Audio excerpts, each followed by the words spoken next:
The following is an exclusive presentation of News Radio KMAN, your home for K-State athletics. It's game time. This is The Game on News Radio KMAN.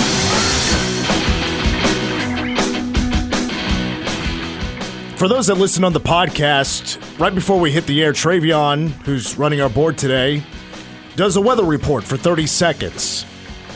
And I swear, Travion just said the word below, as in like temperature below zero, 60 times. It was more of a low blow every time he mentioned below because this is exactly the opposite of what I prefer when it comes to weather. I would take 105 over anything below zero. Same. But there are people out there that call you crazy. Some people out there are like, no way, dude. So let's quickly recap here, Trey, or anybody else that's familiar with the weather. When are we expecting snow tonight? After midnight, did you say? Yeah, mainly before midnight. Oh, before midnight. Yeah, so sometime late this evening. Oh, great. And then that's when the real cold front starts. Yes, 15, going into Friday. Yeah, 15 tomorrow, 5 on Saturday, 0. Goose egg on Sunday. And then you add in the wind chill, and it's time to party. Love it. I can't wait to just stand outside and take it all in. If you want warmth, I hear Bramlage Coliseum has warmth. You're going to be standing outside with the American flag, no shirt, pair of shorts on. Is that the plan? Yep, I'm going to show this storm. DJ, have you ever been one of those guys that goes to a game, it's super cold out, and you're shirtless, painted up? No. In fact, the story I told Mitch Holthus about being at that playoff game, it was so cold. A Steelers player got kicked out of the game on the first play of the game. He kicked somebody in the head, and they kicked him out. And so he walked back to his sideline, and there was a guy shirtless at the Chiefs game, huge guy, shirtless, screaming at him. And they were kind of going back and forth, and the guy threw a full beer right in the guy's face. I think his name was DJ Johnson. He was a linebacker, safety for the Steelers. Yeah, he got a full beer right in the face. It was awesome. But no, I bundle up, man. I am not playing that game, dude. I've seen a lot of tickets up for sale for the Chiefs-Dolphins Saturday because it kicks off at 7:15. Crazy. I mean, the sun's going to be down for already a couple of hours, and you're looking at wind chill at 30 below or something like that. Brandon priced yesterday morning, and they were at 50.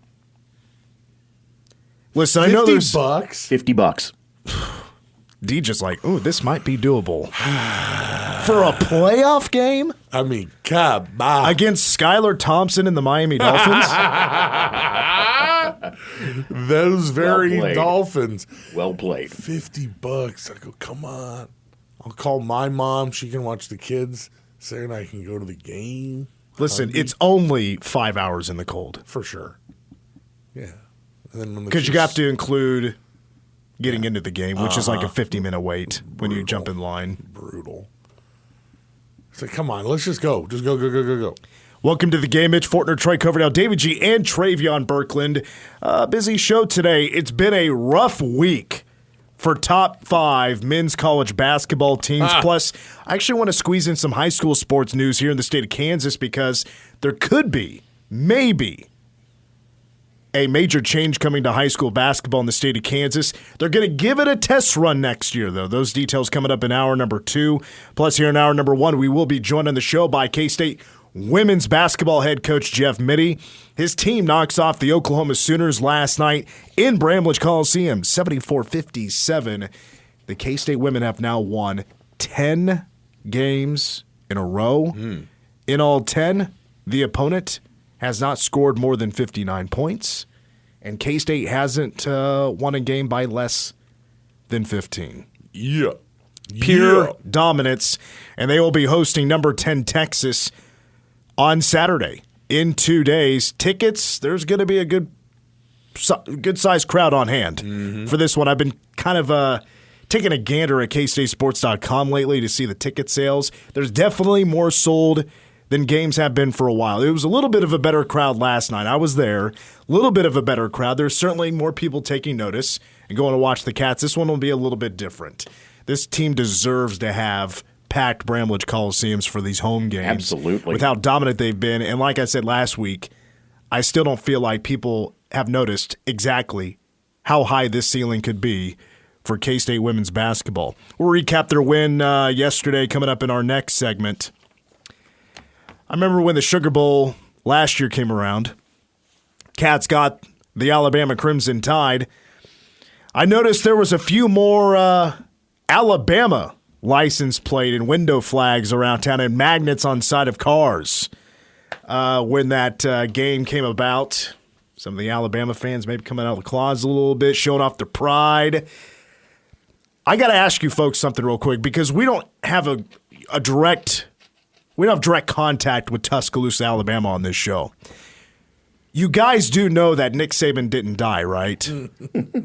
He's still alive. If you've noticed outside of, was it Bryant-Denny Stadium there Yes. in Tuscaloosa, he has a statue.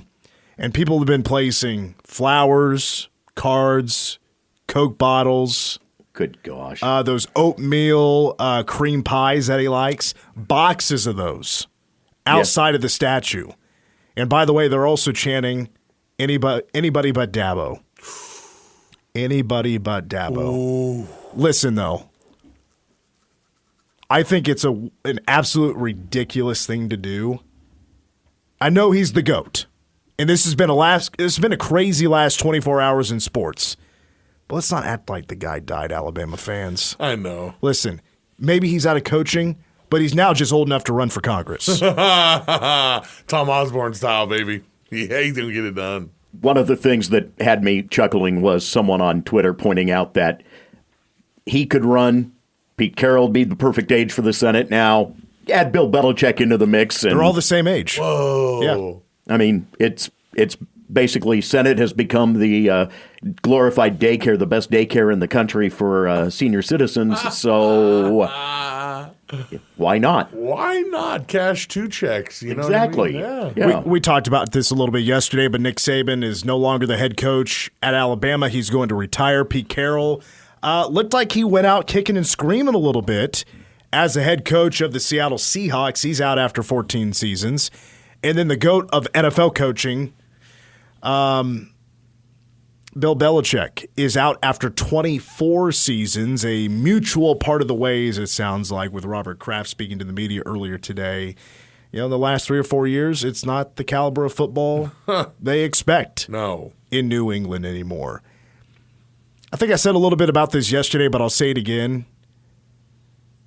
The Pete Carroll coaching search couldn't really care less. I mean, when it comes to NFL coaching searches, they're out so quick anymore. I don't put a lot of investment into getting into it. I mean, it'd be interesting to know who would replace Bill Belichick. I think it's even more interesting on what Bill Belichick does next. Yeah. Because he was certainly, I mean, I think Bill Belichick is a fantastic coach that really benefited from the talent he was provided. Oh, yeah. Obviously. Oh, yeah. And these last 3 or 4 years, they just didn't have great talent, especially on offense. Mm-hmm. Did not have great talent. I mean, Pete Carroll, when Geno Smith became the starting quarterback, I did not like that for Seattle. Ooh. He did have a couple of great games early. There was that one game, I can't remember who it was against, but it was last year, and he played good. And they won a big game, and everybody's like, oh, my gosh, is this the breakout party for Geno Smith? Nah. I didn't think it was going to work out, and now Pete Carroll is out. Obviously, it's extremely fascinating who Alabama goes with next after Nick Saban is going to retire because now it's the GOAT of college football who's out. Who takes that spot? Shout out Dan Lanning of Oregon because – going past Steve Sarkisian, who I would expect to be at the top of the list for that spot, of course, the head coach of Texas, used to coach with Nick Saban in Alabama, it would go to Dan Lanning's name was popping up, and popping up quite early. Head coach at Oregon, man, is one of the more entertaining coaches. When that Oregon-Colorado game came up, and he called out Colorado and Deion Sanders, they're just wanting clicks. We want to win games or whatever they said. Yeah. I mean, I loved every second. I just watching the video, not being in the locker room, I was pumped up. I was ready to be a Duck. Mm-hmm.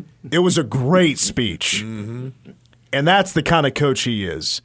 He knows how to talk to a team. He's a younger coach that knows how to talk to these boys. And he released a video earlier today, which it was about a minute long, and it started out with him talking to the team. He's like, what do you guys have for goals, or what's a goal to you? And kind of hinted right there at the beginning that maybe he's announcing that, well, I'm leaving or something or whatever. Kind of gave you that idea at first. And then at the end, he says, I'm staying. And the last part of the video is him taking a puff of a cigar and blowing the smoke into the camera. Mm-hmm. He is so cool. He's cool. Yep. He is cool. Let's just hope. Let's just hope that Alabama doesn't contact him. Well, he's going to regret if they have not contacted him and they do contact him. The cash and the pitch that they give to him is going to be he will only receive this pitch one time in his life. And he'll have to go home, and he'll have to talk it over with the fam, and he'll have to think about it, and he will have to really sit there and think about, do I let this opportunity just go? I hope that they have contacted him and he's declined it.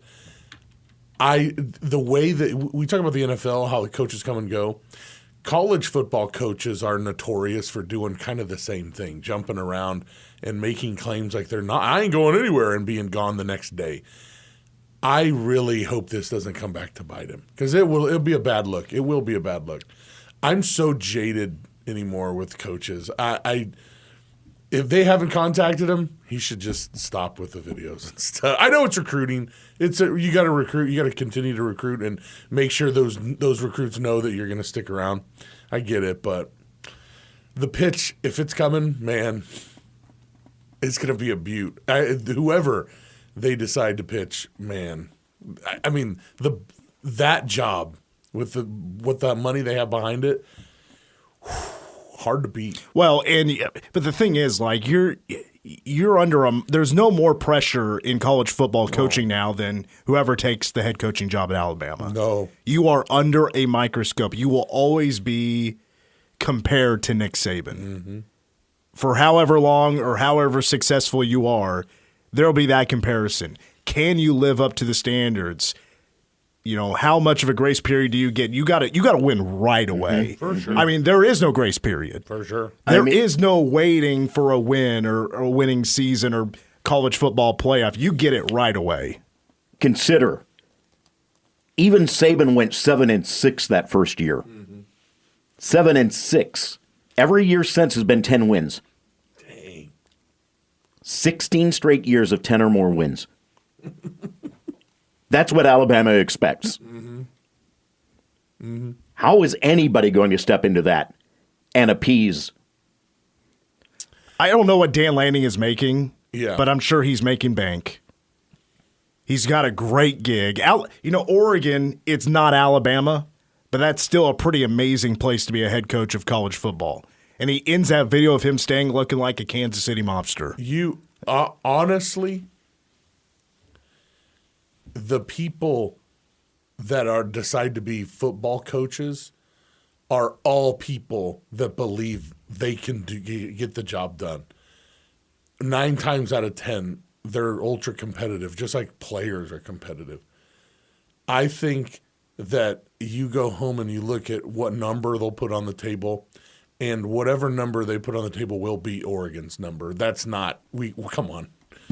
It's amazing you can say that given Phil Knight, but you're right. You're absolutely right. It won't even be close. No, it'll be close, but it'll blow it up. And then the resources that you have as that program as well, even against Oregon, I think you could talk yourself into going, I could do it. with the resources that they have, I could make it. I could make it happen, and I could survive a 7-6 as long as we get that 10 wins the next year. I can make it. It can work. How stressed out do you think Nick Saban was about where college football is now?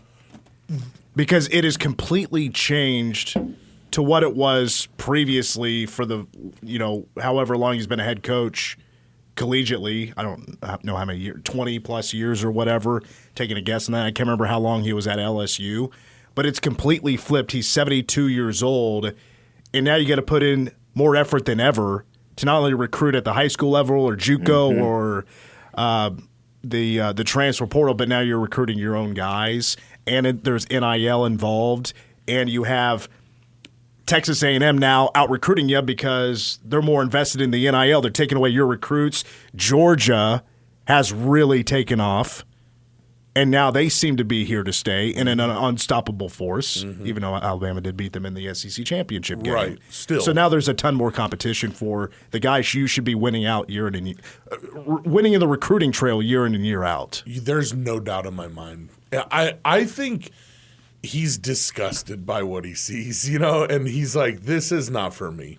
He's out. I had the thought last night, in many ways, this may be a leading indicator of something that we already saw taking place in basketball.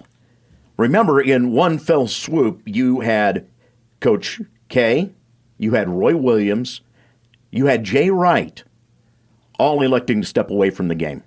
Like that. Jay Wright was like he was a total surprise to those outside of the game, or those outside of Philly. But in the grand scheme of things, how much of that is because, well, the game has changed and I don't want to be involved with this? And is that coming now for football? No doubt in my mind. There's no doubt. I don't think the work is what it is. That's what his life is. And that's in his heart and in his soul and his mind every day thinking about it. I think that he could take the toll of what it takes to be a big-time head football coach. It's this new stuff going on. He's like, I'm not going to – there's no way. He can't wrap his mind around some kid leaving Alabama. That blows his mind, If you think that blows his mind, try being a booster. Yeah. Troy, I have a question for you. Yeah. Jump back to the Bill Belichick story. And they were talking about this on the Dan Patrick show, and it was like a no-doubt thing. If you can hire Bill Belichick, you hire him. Are you a believer in that, Troy, that at 72 years old, if Bill Belichick wants to be a head coach still, and at the NFL level, you have a chance to hire him? Are you jumping at that right away? There is one qualifier that has to be involved with it. You have to not allow him to be the GM.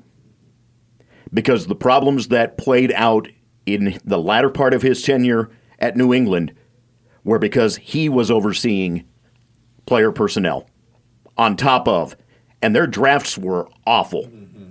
Mac Jones, really? Their player acquisition was bad. Bill Belichick can coach.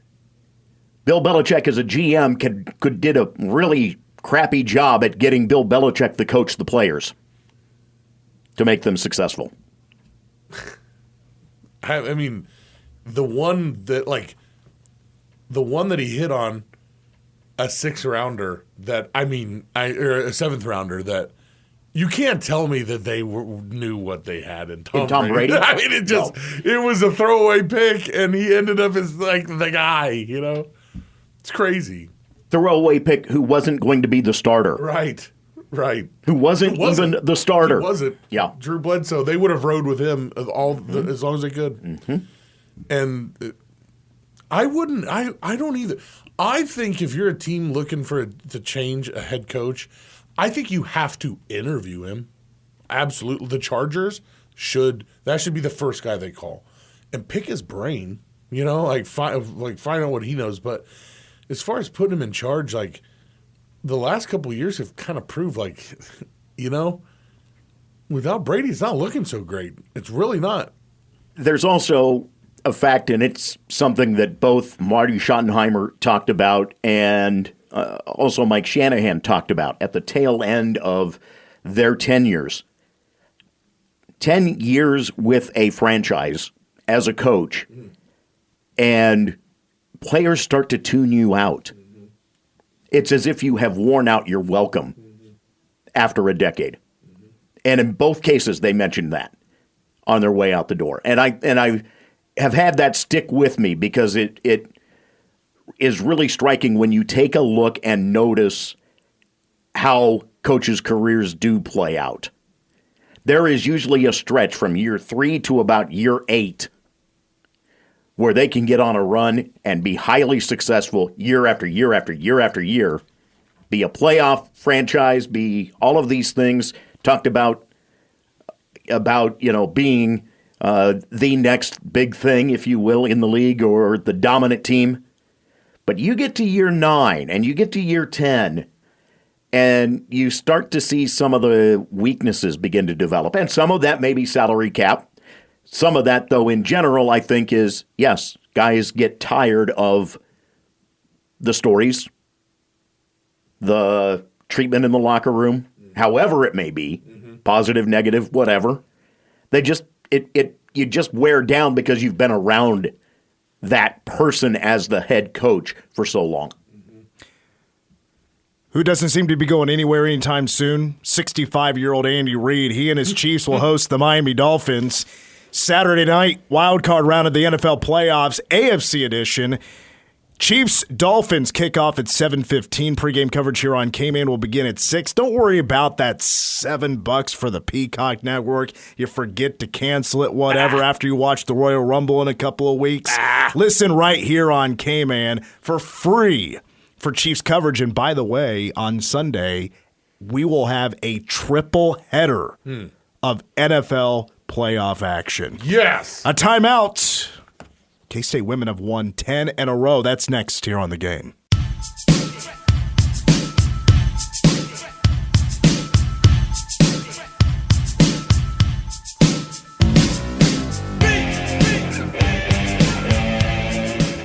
Ten straight wins. Oof. Jeff Mittie will join us here in a little bit, but I wanted to talk just a little bit about last night's game. I don't know if you got to watch any of it, but you did report on it this morning, and we brought up a very impressive stat during the break here, but let me just tell you real quick. K-State women beat Oklahoma last night 74-57. The K-State women now 16-1 in a perfect 4-0 in Big 12 play. They and Iowa State right now, the only teams without a loss in conference play right now. And by the way, a lot of people have been throwing this out on Twitter today, but K-State men's and women's hoops, the only basketball duo in the Big 12 to still be undefeated in conference play. Nice. Very nice.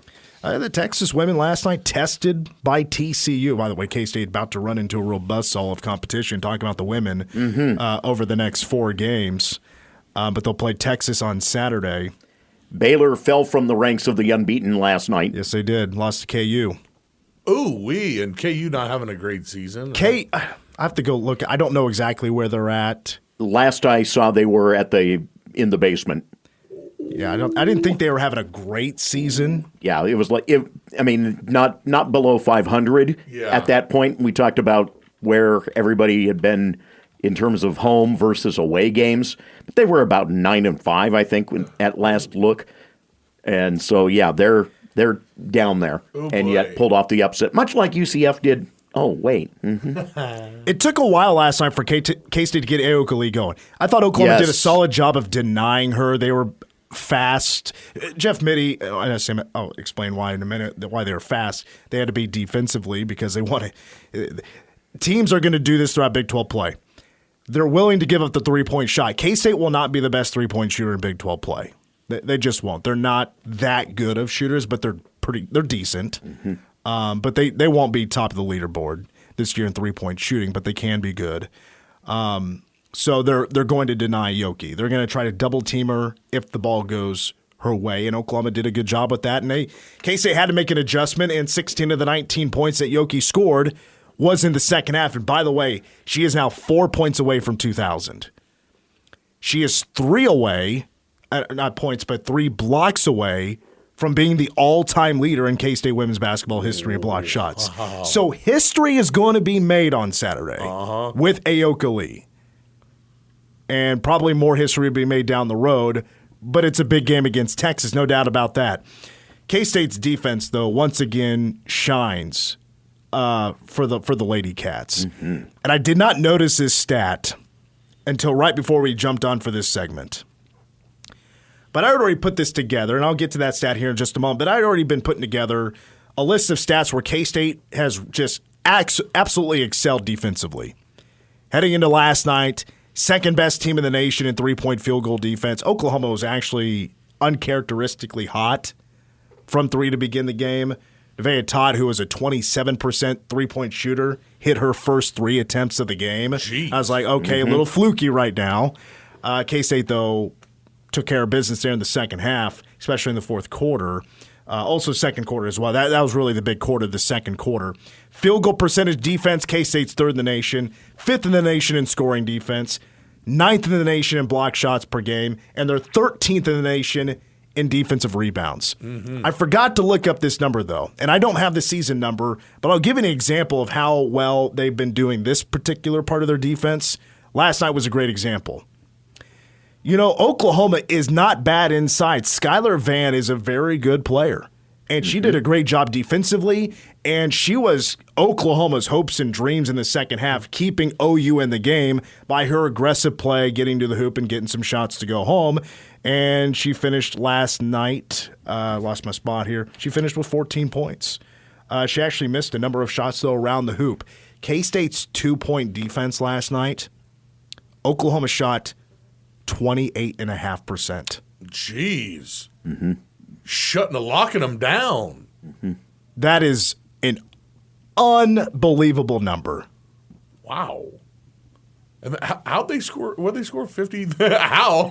57 points. They hit 7 threes in the game. Well, the thing about Oklahoma is they play fast. They want to get out and run. They're one of the faster teams. And matter of fact, Serena Sundell said it yesterday. They're probably the fastest team in the Big 12 in transition. Transition points in fast breaks. Oklahoma had just 6 points fast break last night. Wow. That is a very under the average number for Oklahoma. They did not get out very much at all in terms of being able to run. And when they did, you had defense falling back quick enough for K-State at least to challenge. There were no easy opportunities for OU last night. Nice. And that, I think, is why you see the shooting percentage wind up at 29%. And I got to say, what was really great as well last night, K-State, a balanced effort in scoring. Yoki with 19. She kind of wasn't really in the running to be one of the top scorers until the last 5 minutes, and then she goes off. But finishes with 19.6 rebounds, 11 points for Jalen Glenn, 16 Serena Sundell, 13 Gabby Gregory. I thought it was a good night for the bench. Zy Walker with 13 points. Gisela Sanchez, the Spaniard, had just 2 points, but off the bench in 22 minutes, she grabbed 9 rebounds. Let's talk more about the Lady Cats when we come back, when Jeff Mittie joins us next on The Game.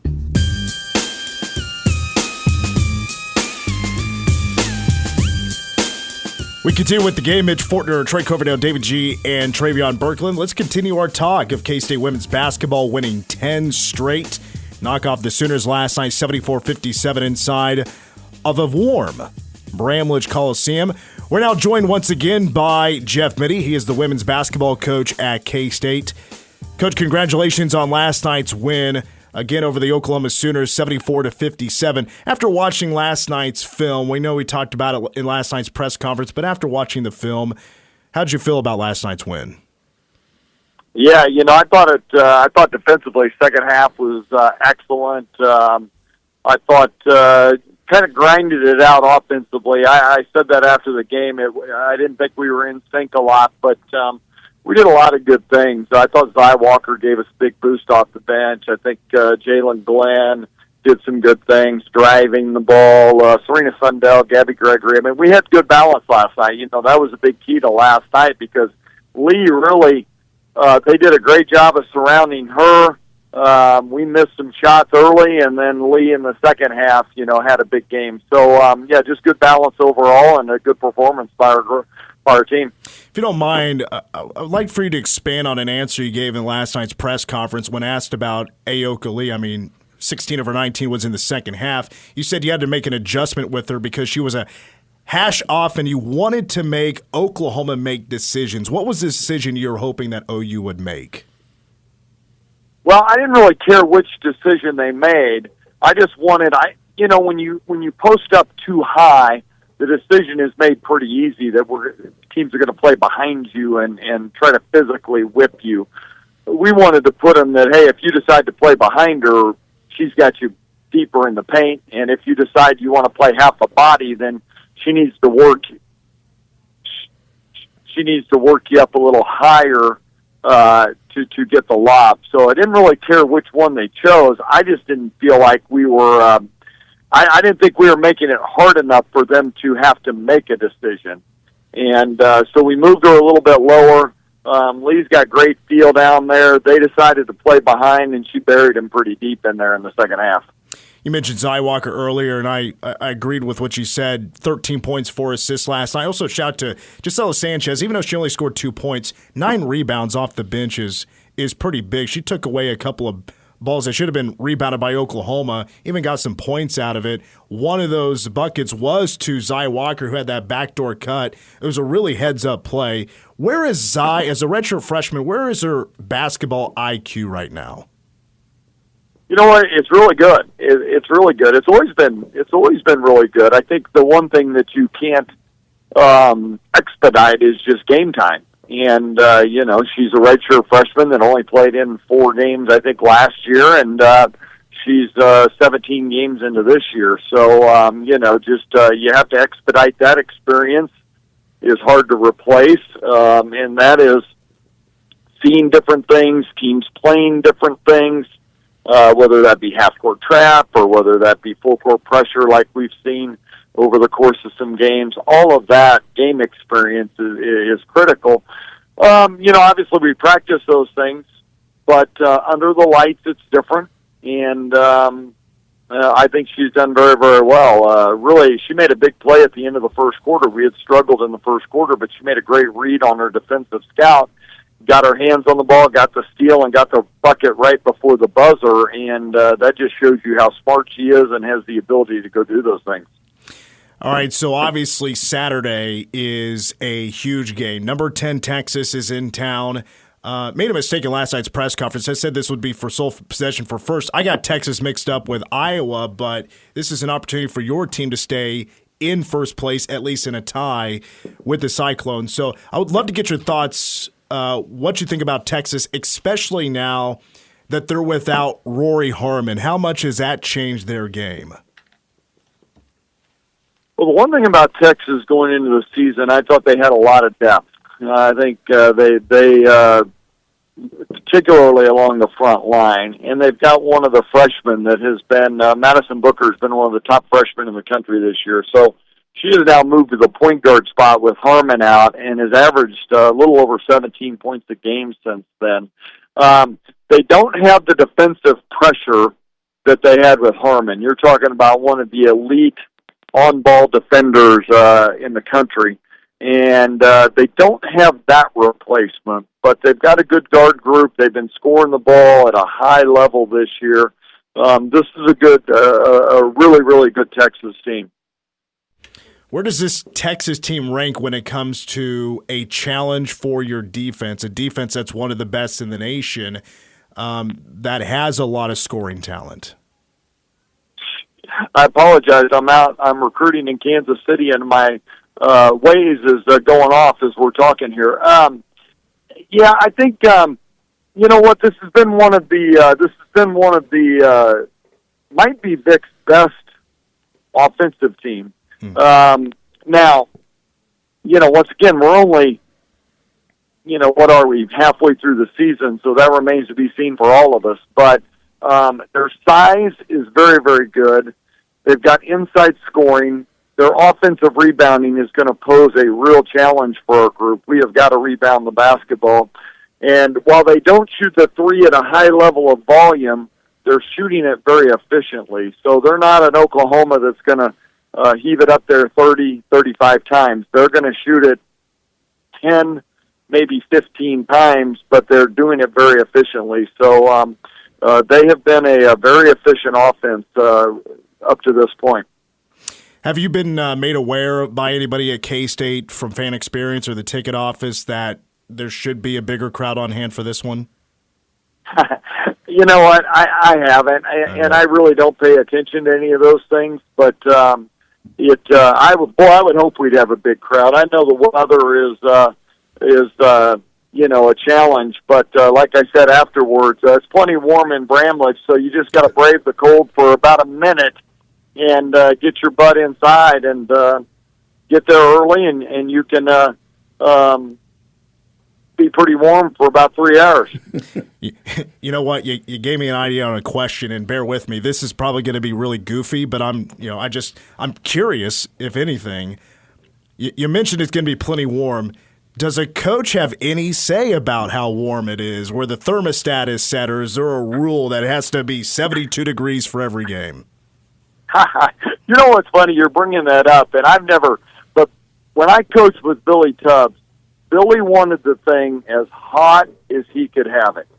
So he wanted that 80-plus degrees, and people complained, but he wanted that thing as hot as he could have it. And he wanted everybody as uncomfortable in his mind. I suppose you could go either way with that. You could go super cold or super hot, but he wanted it super hot. I've never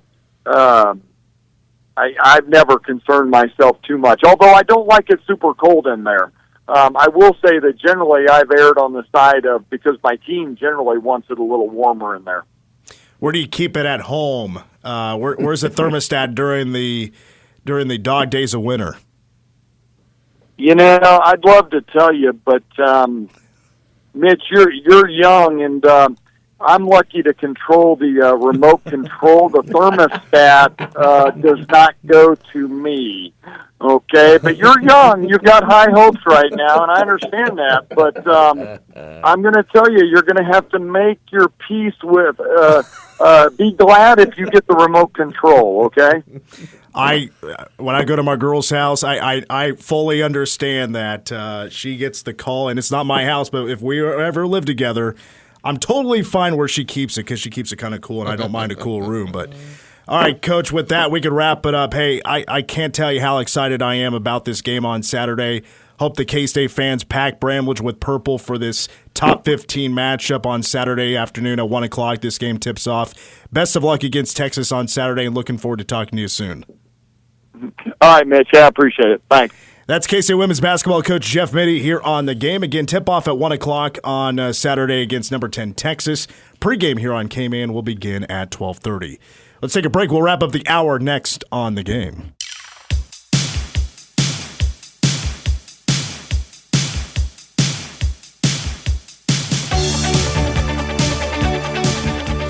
All right, let's finish up hour one of the game. A little teaser about the Chiefs and Dolphins Saturday night, Arrowhead Stadium. It's going to be cold.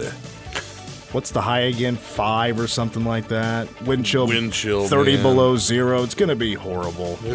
And there's the argument, well, Dolphins from Miami, they're used to the heat. Chiefs, they're used to the cold, kind of.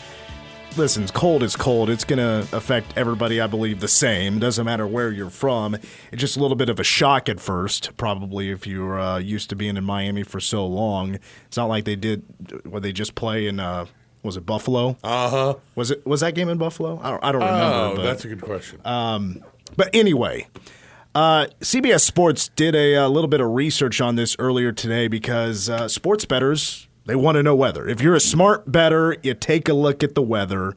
Actually, probably if you're a crazy bettor, let's put it that way. Like a Brent Musburger, you're gonna check out what the weather is doing, or you're gonna see if KU is down in the final 4 minutes at home, and then you take whatever they are plus 220 or something. Now come on, guaranteed to win. Just because Musburger talks with his boys in the desert. Mm-hmm. Well, whenever you'd open up a broadcast, You Are Looking Live was for the bettors. Mm-hmm.